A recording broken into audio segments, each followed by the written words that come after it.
Olá, começa agora mais um programa Cidadania. Eu sou Hermes Coelho e hoje nós vamos falar sobre um assunto fundamental para a maioria da população brasileira. Criado por lei em 2011, o Dia da Consciência Negra remete à data em que Zumbi dos Palmares foi morto, 20 de novembro de 1695. Hoje esse dia simboliza a luta do movimento negro contra a opressão no Brasil.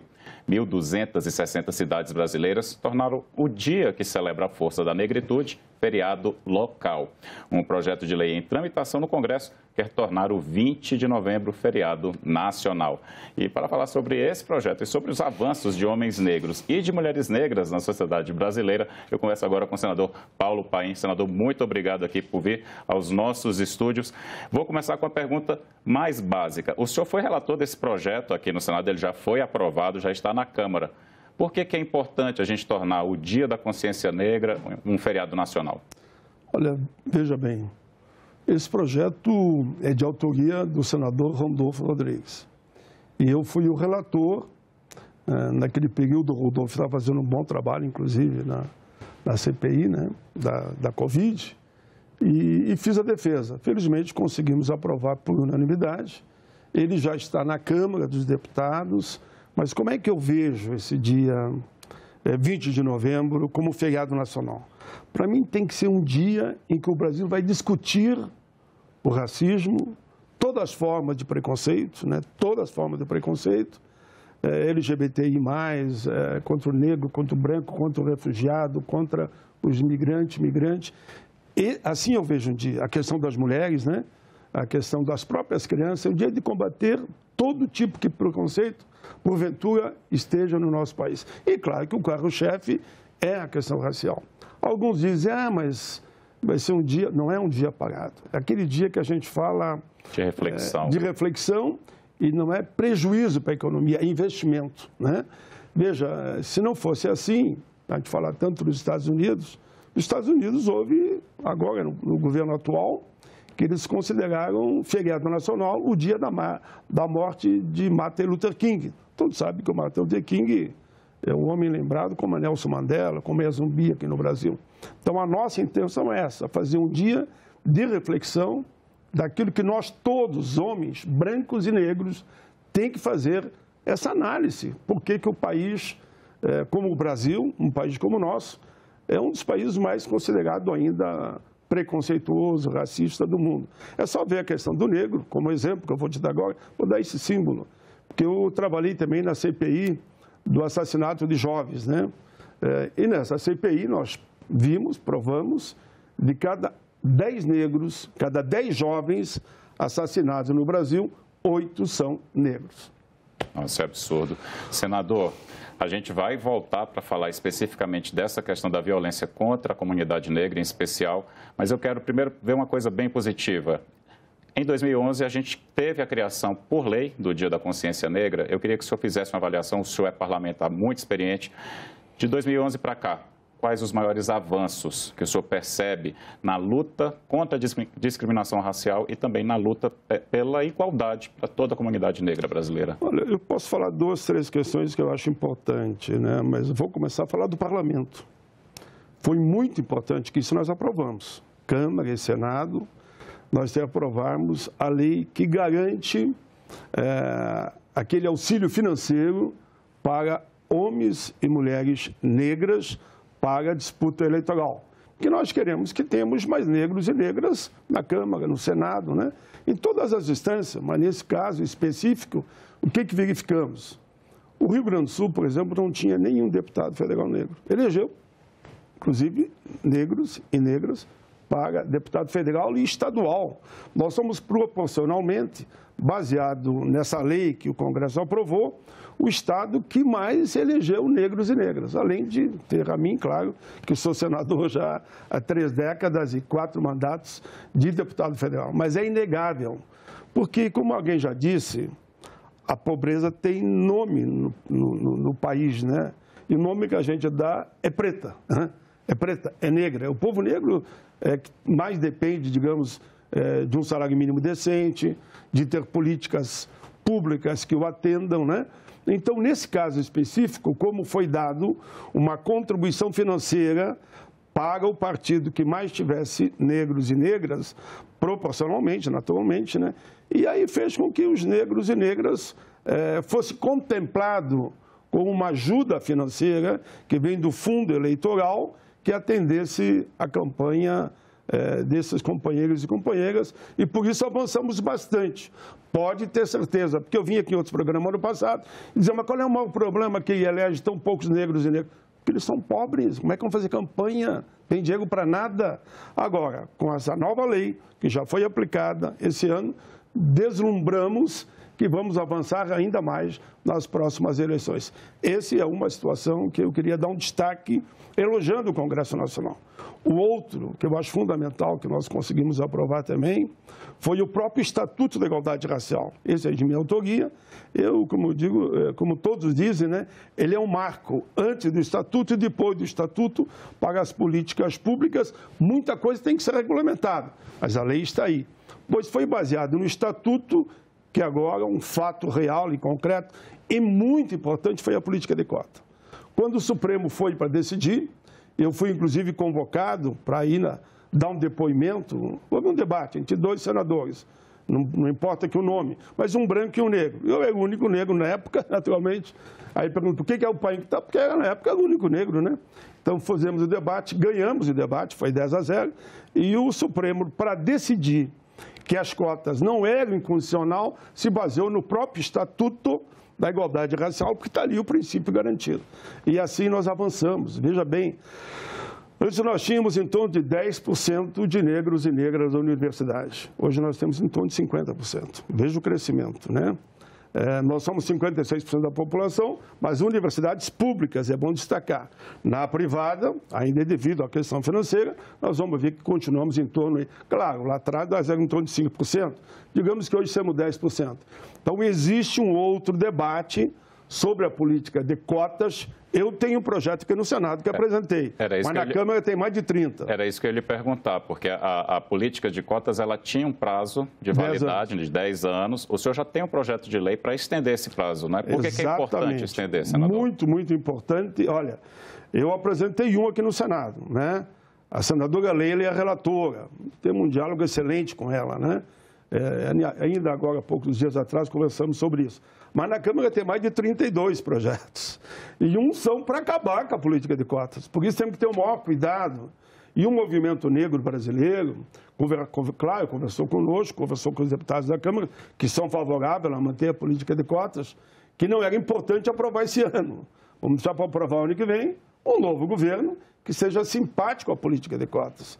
Consequentemente, o projeto não foi aprovado esse ano. Mas tem um detalhe que é interessante. Não é que termina a política de cota nesses 10 anos, né? Que seria esse ano que iria terminar. Não, o que é a política de cotas, a lei, diz que será feita uma revisão. Então, uma revisão pode ser feita agora, pode ser feita no ano que vem, que está funcionando bem, mas ela pode ser melhorada. Por exemplo, tem um projeto que o Senado aprovou, quero dizer que o Senado é baluarte desse tema, viu? Nós aprovamos mais de 20 projetos aqui, e a maioria deles eu fui autor ou relator, está tudo pagado na Câmara. Quero cumprimentar, inclusive, o senador Rodrigo Pacheco.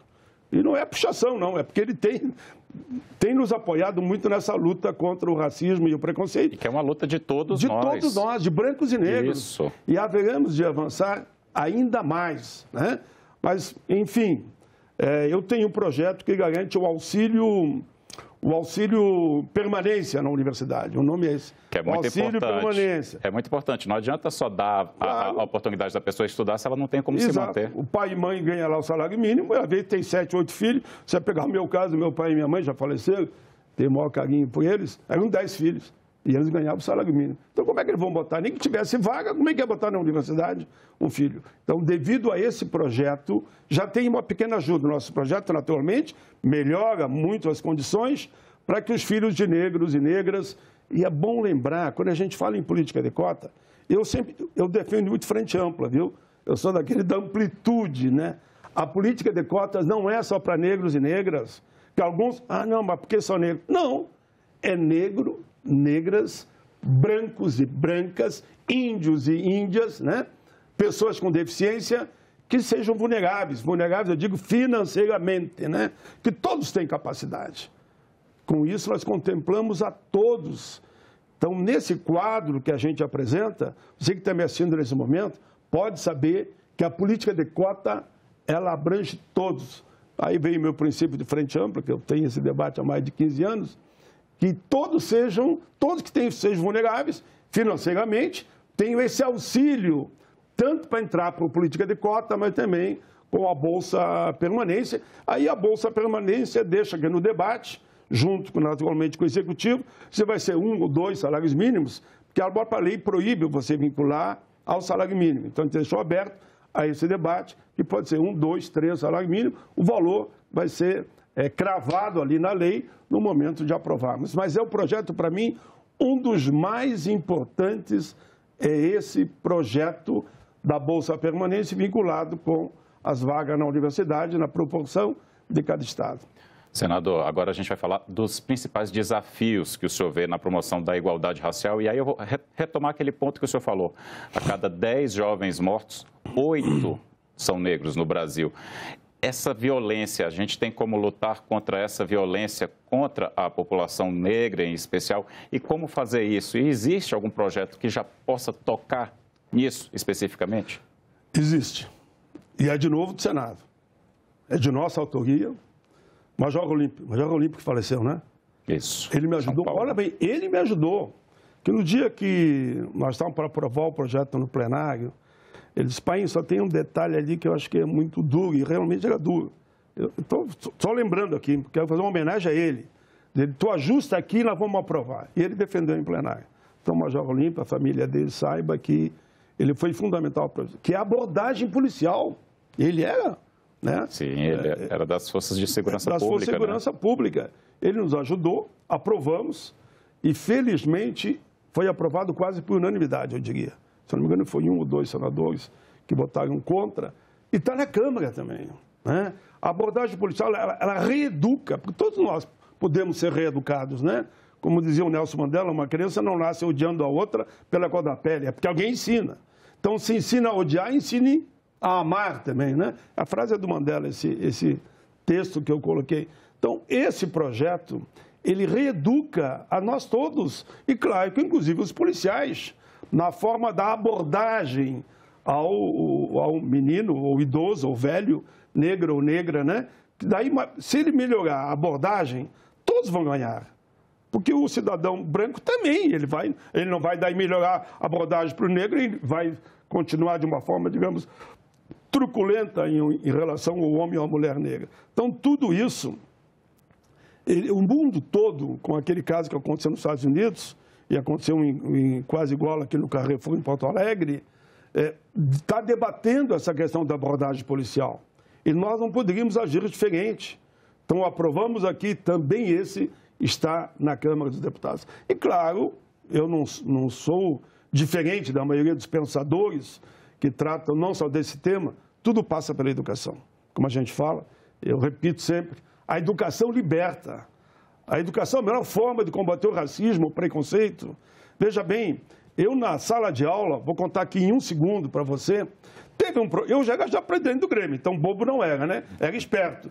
E um professor na sala de aula, não vou dizer o nome porque já faleceu, disse, pai, empaia com esse discurso aí, porque ele queria provar no quadro negro que o negro não tinha a mesma capacidade do homem. E naturalmente eu fui para cima dele, naturalmente porque eu tinha o conhecimento para isso, né?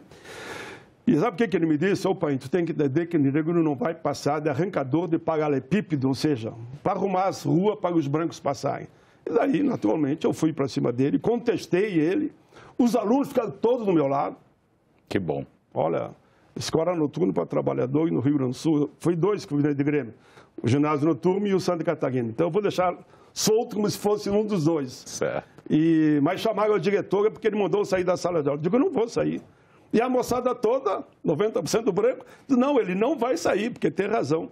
E aí, nesse caso, chama a diretora, ela ouve os fatos, até você sabe que ela faleceu, mas como eu elogio ela. Ela disse, não, ele tem razão, ele vai ficar na sala de aula. Então, mostra que há espaço para você fazer um bom debate e combater todas as formas de racismo e preconceito.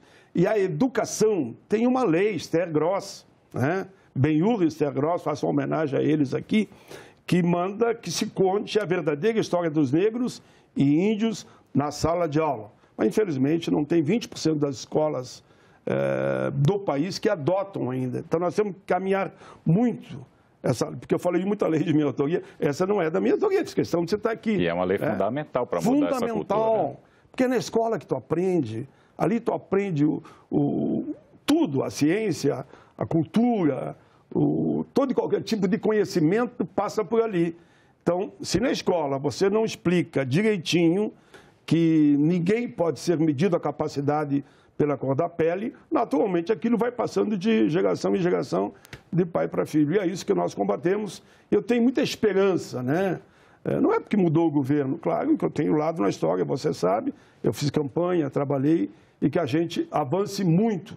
E aí eu lembro a importância do Ministério da Igualdade Racial.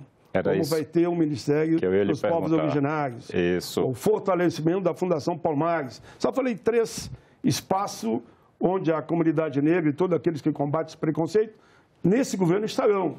E lá eles haverão de construir. Eu vou colaborar tudo que eu puder, naturalmente, aqui no Senado. Sabe que eu fui o relator da Fundação Palmares e trabalhei muito também na época do Ministério, né, que é a CEPIR. Então, esses instrumentos de política pública são fundamentais para que eles campeiem. Campeia é coisa do Rio Grande, né? Campeador. Campeiem por todo o Brasil para a gente combater o racismo e todas as formas de preconceito. E o preconceito é contra a mulher, contra a LGBT, LGBTI+, né? Sim. É contra... não só contra mulheres, nordestinos, nordestino, você viu na campanha, sim, o que nós vimos, refugiado também, imigrantes, enfim, tudo isso nós temos que trabalhar para mostrar que nós todos somos seres humanos e temos que ser tratados respeitosamente.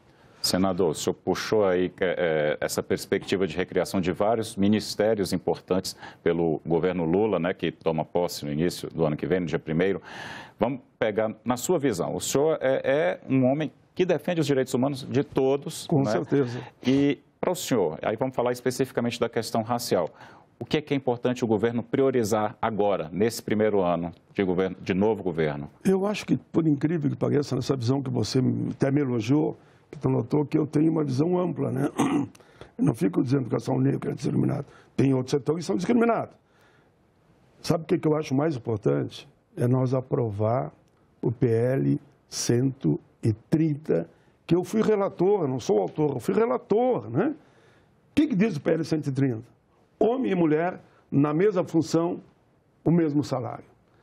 Se nós aprovar esse projeto, que não haja discriminação salarial entre homem e mulher, nós estamos ajudando todas as mulheres e todos os homens. Mas estamos ajudando, sabe quem mais? Mais a mulher negra. Porque saiu agora o último dado. A mulher negra, em relação ao homem branco, ela chega a ganhar 70% a menos. Ela ganha 30% na mesma função. Eu venho das fábricas, conheço, com a mesma produtividade, no mesmo espaço físico. Se duvidar, até mais capacitada. Por que não, né? Como tem homens mais capacitados, Sim. Tem mulher também mais capacitada, na mesma função. Então, esse PL, nós já aprovamos por 2 vezes. Eu relatei ele 2 vezes já. O Senado sempre cumpriu a sua parte. Uma vez saiu que, se tu ajustar aqui, o cara lá, não vou dizer quem, vai sancionar. Desculpa a expressão, mas é o presidente atual. Não sancionou, devolveu para cá, voltou para a Câmara, está lá apagado na Câmara, os 2 projetos. O Senado sempre aprovou, por 2 vezes, e me refiro de novo aos presidentes do Senado. Sempre colaboraram, nós aprovamos. A bancada das mulheres aqui no Senado é muito competente, para ver até porque a Simone Tebet foi um sucesso também, não tem como eu não dizer. Não é porque ela apoiou o presidente Lula, que todo mundo sabe que eu defendo, é porque ela mostrou todo o seu brilhantismo, sua capacidade. Eu quero muito bem a Simone, né? Ela ajudou a defender aqui, como todas as outras ajudaram a defender, e ela fez que fosse firmado um compromisso com o presidente Lula. Naturalmente, eu também trabalhei para que o PL 130, que garante homem e mulher, seja negro, seja branco, seja índio, na mesma função, com a mesma produtividade, com a mesma capacidade, salário iguais. Eu acho que esse é o projeto mais importante, porque a partir do momento que tu nivela isso, todos vão ser beneficiados. É um projeto com enorme potencial transformador. Por isso que não deixam aprovar. Eu estou lutando com ele há mais de 15 anos. Olha, ano que vem eu vou querer acompanhar essa luta aí, torcendo para que ele seja finalmente aprovado e sancionado. Para que ele seja aprovado. Senador, o senhor contou uma história muito bonita da sua juventude na escola. E aí me veio aqui uma coisa. Nesses anos todos de militância, o senhor é um homem negro, um homem que viveu intimamente a política brasileira, como deputado, como senador de vários mandatos. O que o senhor percebe daquele garoto Paim, aquele jovem trabalhador Paim, as mudanças que aquele Paim viu com relação à questão racial, que esse Paim de hoje, senador Paim, vê? O que o senhor percebe? É inegável que são inúmeras, né? Alguém pode dizer, não, mas o racismo continua muito forte. Continua muito forte, sim. Mas nós temos que... Eu fico naquela frase que eu usei em uma das primeiras campanhas. Fizemos muitos, mas temos muito por fazer ainda, né? Ora, eu sou do tempo, e eu jovem negro não entrava em salão que tem branco. Tinha salão para branco e salão para negro. Não vou dizer a cidade, não vou dizer nada, porque não, eu não sou muito de olhar para trás. Eu olho para trás para pegar o aprendizado da história, mas não só para jogar pedra, né? Clube que não entrava. Vou te dar meu exemplo. Me formei no Senai, todo feliz, faceiro. Eu era vendedor de banana, com 12 anos, em Porto Alegre, na casa, numa feirinha de um primo meu. Eu chamava Tio Neri, inclusive. Olha que eu estou lembrando tudo aqui agora. Tu que está me provocando, viu? Mas as histórias são boas. Mas aí eu tive que me trabalhar em Porto Alegre. Calcula a minha alegria quando eu fiz um teste no Senai e meu pai vem de Caxias, então diz, olha, você passou, você vai voltar para casa.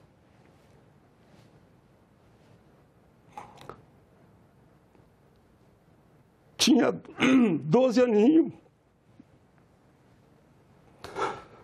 Voltei feliz. E às vezes eu não entendo porque eu defendo tanto o ensino técnico, né? Foi a porta da minha liberdade.